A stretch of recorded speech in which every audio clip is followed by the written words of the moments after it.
In this video, we're going to talk about the special number e and how it allows us to compute functions that are growing continuously. So previously, we've looked at these type of functions, which we would consider annual growth or a percentage growth for a specific period, where we constructed the b value of the exponential function by doing 1 plus our growth rate. We're going to look at a special type of function which allows functions to grow continuously. In other words, that percentage growth is constantly being added and not just being added at the end of the period. And as such, we would expect continuous growth, something that's constantly compounding or adding that percentage growth in, to outpace annual growth. And I'll show you in a second that indeed is the case. But what I want you to notice is that these functions are the same except for this value here.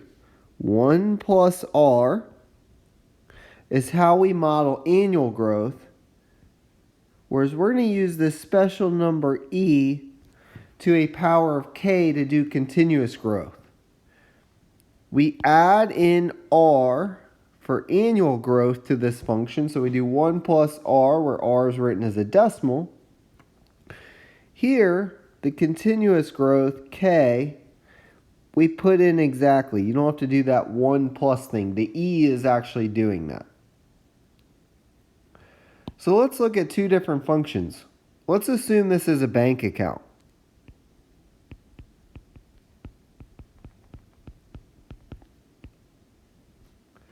The first one, annually, is 500 times 1.08 to the t.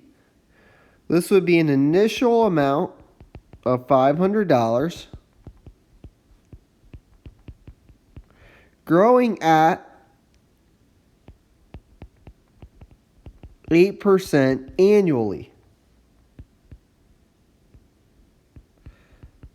So imagine if I wanted to compute the value of this account after 10 years.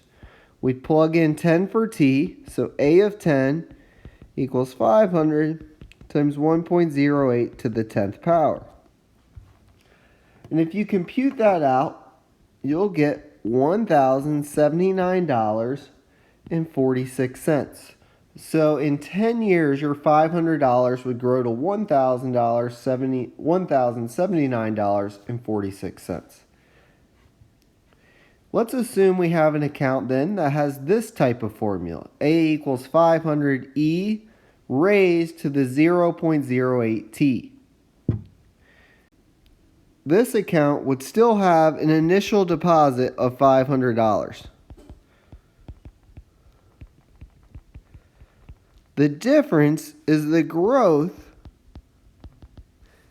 This number here, this 0.08, is still 8%, but this is continuous. Meaning this account is constantly earning interest. And so if I compute the value of this account after 10 years by plugging in 10,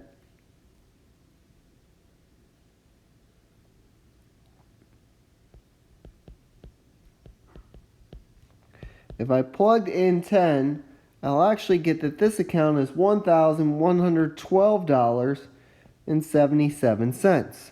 So notice the continuous growth outpaces annual growth.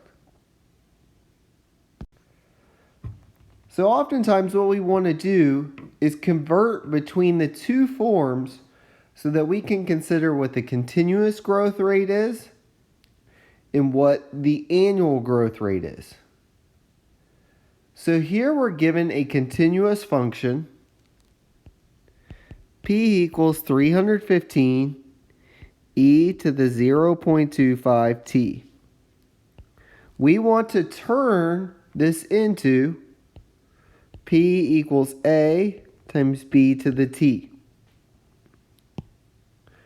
The difference between the continuous and the annual is really just this part of the function.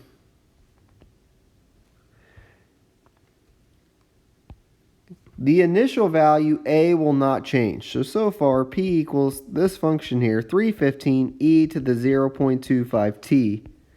We're going to keep the value of a. What we're going to do is recognize that b is the same thing as e to the 0.25t. b we want to be the same thing as e to the 0.25. If you use your graphing calculator, and you'll see the video below on how to compute this value, there's an E button.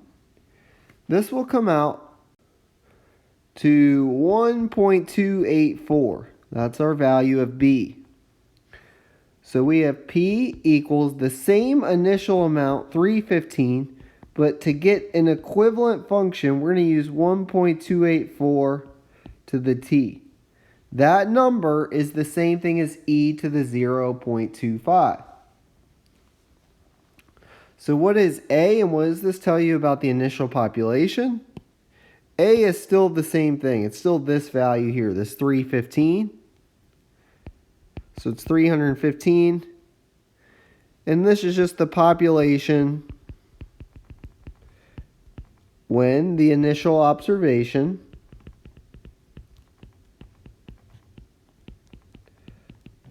is made. But let's talk about the continuous growth rate versus the annual. The continuous growth rate comes from that function, the e function, and it's just this value here, this 0.25, whatever e is to a power of. So continuous growth rate is 25%. The annual growth rate comes from this value, this number we added to 1. We added 0.284 to 1. That is 28.4%. What that means is 25% continuous growth will result in exactly 28.4% annual growth. So let's try and go the other direction. And to do this, I want to put an important note, and we'll use this later on. If you do the natural log of e to the k, natural log and e are inverses of each other. They'll undo it, and the result will just be k. So let's take an annual function for a population. P equals 420 times 1.34 to the t. That's an annual function.